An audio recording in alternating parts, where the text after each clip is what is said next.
Alright guys, so a few days ago we reacted to a video talking about the 7 deadly sins as Roblox games. Well, today we're reacting to the 7 heavenly virtues as Roblox games by the same guy named DocuBlocks. Basically, I guess he made this video like a few days after or so, but we're going to be reacting to him. We're going to see the 7 Roblox games. Games that perfectly represent the 7 heavenly virtues. And today we'll be discussing all of them. Starting with Temperance, which refers to self-restraint and avoiding overindulgence in things like food, drinks, or even money. And the game which rightly fits this description is Bed Wars. Developed by Sneak Tricks, Bed Wars is a Minecraft-inspired survival game where players spawn on an island with the main objective of having to destroy their enemies' beds before their own gets destroyed. But what really made Bed Wars stand out were all the cool features that the developers added. Unlike Sneak Tricks' previous game, Islands, Bed Wars was made to be a competitive game with constant updates to keep players hooked. They added all sorts of stuff like kits, battle passes, and enchants, which just kept bringing in more and more players to the game. However, the addition of these new features brought in its own set of problems. The game started to become unbalanced, and players were dropping off. After listening to all the feedback, Sneak Tricks decided to completely balance out the game so everyone could just have fun playing. That's facts. Bro was actually like every week he was either nerfing a kid or balancing or like buffing a kid. Like that was every week. He also made it so that every week a random kit would be chosen to be free for 7 days for players to try out, even though it meant losing out on a lot of Robux. Making a lot of money was no longer his priority, as he wanted players to get the best possible experience. Not only that, the developers added custom matches and scripts, which allowed the host to modify the game the way they wanted. This kept Bed Wars alive and brought back a lot of old players too. Currently standing at 9th place in the top 10 most visited Roblox games, Bed Wars is a great example of how constant updates and understanding the players' complaints can solve problems much quicker than expected. Which leads us to the next heavenly virtue, humility, which is the virtue of modesty, lack of arrogance, and knowing one's limitations. Many developers just focus on making as much money as possible, even if they don't love their own creation. But there's one developer who decided to stop working on the game after realizing he couldn't contribute more to the community. And the game we're talking about is Minitoon's Piggy. Inspired by the indie horror game Granny, Piggy is a survival horror game which was developed by Minitoon. After finding success with games like Five Nights at Chuck E. Cheese and SCP Containment, Minitoon decided to try his hand to create a horror-style game with elements of Peppa Pig, which gave rise to what we now know as Piggy. Since it was based on the children's show Peppa Pig, Minitoon had to remodel the characters to avoid any copyright issues. And just like his previous creations, Piggy blew up massively with players flocking in to check out the new game. He also kept pumping out new chapters consistently to keep the players hooked. Unlike many other Roblox games, Minitoon was vocal about keeping Piggy free to play, without excessive microtransactions or game passes. And within just 3 months, Piggy hit 1 billion visits, making it the fastest game to reach that milestone at the time. Okay, I'm not gonna lie, that's actually kind of crazy. I think I played Piggy about like 2-3 times or so. You know, I don't really think I played it that much. I'm actually kind of curious as to how often he updated this game though. The quote goes, "With great power comes great responsibility." And Minitoon didn't disappoint his players as he continued working on new chapters, bringing in more and more players. He then released Piggy Book 2 in September 2020 with more new content. However, after a while, updates started getting delayed by weeks or even months, which created ripples in the community. Players started to speculate his well-being and the reasons behind his sudden delay. And eventually, on November 24th, 2022, Minitoon dropped the bombshell that Piggy would no longer receive updates. The community was shocked. However, in a series of tweets, Minitoon admitted he had totally burnt out and was no longer able to work. In his tweet, he stated, "While the journey was fantastic, I've grown so very burnt out of working on this game and have been wanting to work on new projects for a long while now. It's hard to continue updating a game that just doesn't resonate with you anymore." Before we continue with the rest of the video, I'd like to thank our sponsor. Whoa. They sponsored you, my boy. I ain't gonna lie to you. Hold on. They sponsor you. They 0.1% of Roblox games, Minitu knew his limits. He made the humble choice to walk away from the game that had made him a celebrity, rather than forcing out incomplete updates. But he didn't just ditch Piggy completely.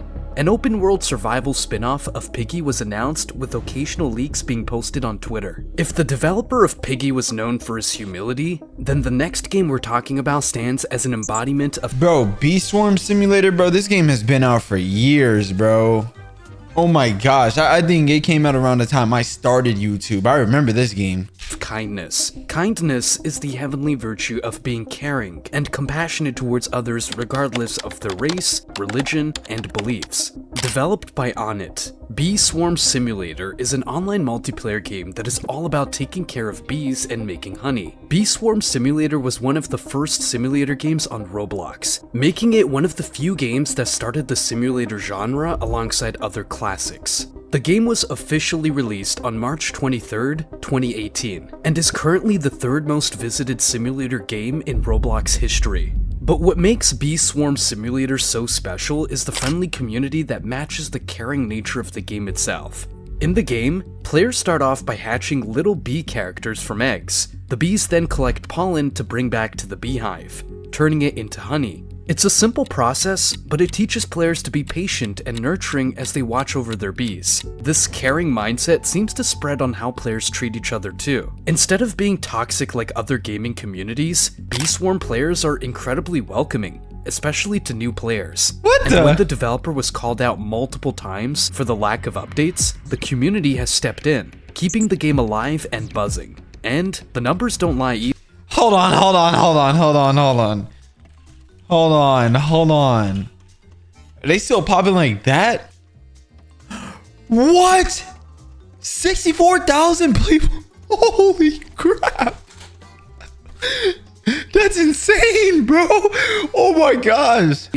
Currently, Bee Swarm Simulator has been visited over 2.6 billion times, with a 95% positive rating throughout its history. Wait, I didn't even check that, bro. With a 95%?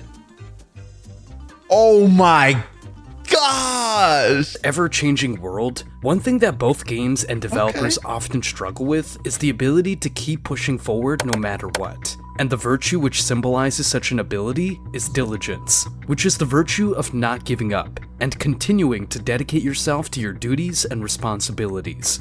And the game which best symbolizes diligence is Jailbreak. Hold on. Let me see how Jailbreak is still doing right now, actually. I haven't heard of that game in so long. 17K, that's not bad. Released on April 21st, 2017, Jailbreak is an open-world game inspired by the Grand Theft Auto series. It has all the classic features like guns, banks, and cars, but since it's aimed at a younger audience, the developers decided to model it based on Roblox's family-friendly terms of service without affecting the aesthetics of the gameplay. The game has a fairly simple theme, with the players taking the role of criminals and police. The main objective of the criminal is to rob stores and banks around the map, while the police step in to stop them. The game was a massive hit, but Jailbreak's journey to the top wasn't exactly a walk in the park. The developer duo, Asimo and Bad CC, first met one another after encountering each other's games online. Impressed by the respective games, they teamed up to create their first project called Volt, which ended up being successful. However, when Volt started dying out, instead of giving up, the two put their heads together for an even bigger and better idea: Jailbreak. To keep players hooked, Asimo and Bad CC worked tirelessly to pump out content updates, which even earned them a Bloxy award. Now, you'd expect that, like most games, Jailbreak would eventually peak and start declining, but that's where their diligence came in. Every single time a new obstacle came in their path, the duo doubled down and released fresh new content for the players. Whenever they faced a challenge, they refused to throw in the towel, diligently grinding through each one as the next opportunity. But as Jailbreak's popularity exploded, copycat games started popping up left and right on the homepage. However, there was one game which had the potential to surpass Jailbreak, and the game was Swifty Studios' Mad City. And at one point, Mad City had surpassed Jailbreak in terms of player counts, with many debating which game was better. But Jailbreak's momentum was simply unstoppable, continuing to grow bigger and bigger despite the competition, solidifying their position as one of the biggest Roblox games for years to come. But if there's one Roblox developer who's put himself out I already know who it is, bro. there for charitable causes more than anyone else, it's the creator of Please Donate, Hasm, who without a doubt can be dubbed as There you go, bro. The most beautiful person alive right there. Oh my gosh. the Mr. Beast of the Roblox community. By the way, it would really mean a lot if you could subscribe. Developed by Hasm, Please Donate is a Roblox experience game that allows players to donate Robux to other players. Each player gets their own customizable booth to try and persuade others to donate to them. The game was an instant hit, striking 1,000 concurrent players in just 2 days after launch. But that was only the start. The game started getting attention from a lot of popular Roblox YouTubers, which brought in a lot of players. It crossed a whopping 30 million visits within its first month. That's so much money, bro. And showed no signs of slowing down. Then, Bro, even if you look at it right now, if I'm not mistaken, I'm pretty sure Please Donate still averages over like 20k players, bro. Yeah, it's just still averaging that. Like oh my gosh. The money glitch of life. Hasm added other features like the nuke donation effect and the smite donation effect, which triggers when someone donates a certain amount of Robux. But the biggest one was the Starfall endowment effect for 10 million Robux donations. And in order to build hype for that, Hasm did a 10 million Robux giveaway, which is by far one of the biggest Robux giveaways in the history of Roblox. To keep things fresh, Please Donate collaborated with other Roblox experiences, bringing in themed booths from various games. Please Donate even partnered with the Leukemia and Lymphoma Society to raise awareness for blood cancer. Tons of players joined in, with many appreciating Hasm for using his platform for a noble cause. This partnership is awesome. I'm sure this will go amazing, and I'd love to see more like it in the future. It's so great you also make updates to help real-life problems unlike other devs. The game's impact was so huge that it even got nominated for a Roblox Innovation Award. With his selfless acts, Hasm definitely deserves the credit for consistently trying to give back to the Roblox community in bigger, better, and crazier ways than anyone expected. Followed by the heavenly virtue of charity is the virtue of chastity, which is having control over your sexual urges and temptations. However, it's not just about sexual behavior. It also refers to having purity and control over your thoughts, words, and actions. Despite being the creator of one of the oldest games on Roblox, Michael Sly, better known as Dude What did he say chastity mean? He started developing games on Roblox when he was just 15 years old. His very first game, called Work at the Krusty Krab, was inspired by the Krusty Krab's restaurant from SpongeBob SquarePants. Sadly, that game was taken down due to copyright issues. So, he remade the entire game from scratch and relaunched it under the new name, Work at a Pizza Place. Just like any other job simulator game, players have to work at a pizza place fulfilling orders from customers. As years passed, Dude 1 brought in many updates, including adding furniture, cars, and a lot of other features. But Dude 1 didn't stop there. Yeah, I ain't gonna lie. I remember I got my first Roblox girlfriend in work at a pizza place. He also developed a game called Hidden Games, specifically to help underrated developers get more discoverability and attention for their games. This was seen as a great gesture by players and developers alike, who were impressed by Dude 1's spirit to give back to the community. That's fire. This is super cool. This is the best idea for giving underrated games attention. You are a GOAT for making this. Even after more than 15 years, Dude 1 has maintained a low profile and has not been involved in any controversies. Though he hasn't been working much on updates like he did before, Work at a Pizza Place still holds a special place in the players' hearts. The player Hold on. Let me see. Dang! Still averaging over 10k, and it's been out for almost 20 years. It's been, bro, what the heck was that? 14 years? It's been out for? Bro, I'm yapping. 16 years. 16 years. Crazy. Players see the game as a nostalgic reminder, which still hosts 10,000 active players, showing its popularity as a childhood memory. Which leads us to the heavenly virtue of patience, which is the ability— Bro, I don't even know why you added this one. I hate this one. Tower of Hell, I hate it. to stay calm and not get angry when things don't go your way. Though there are many games which represent patience, There's one game that really shows off this virtue more than any other. Tower of Hell. No. Developed by Pixel Dev and Obrentune. It is a multiplayer game where players try to climb up to the peak of the tower. Just like other obby games, the main objective of the game is to reach the top of the tower by getting past the obstacles within 8 minutes before it resets. The levels start off pretty easy with simple obstacles, but as you keep climbing higher up, the obstacles get way trickier and complex, which truly tests the patience of the players. But what makes the game more brutal is the lack of checkpoints. This makes it even more difficult for the players to complete the game.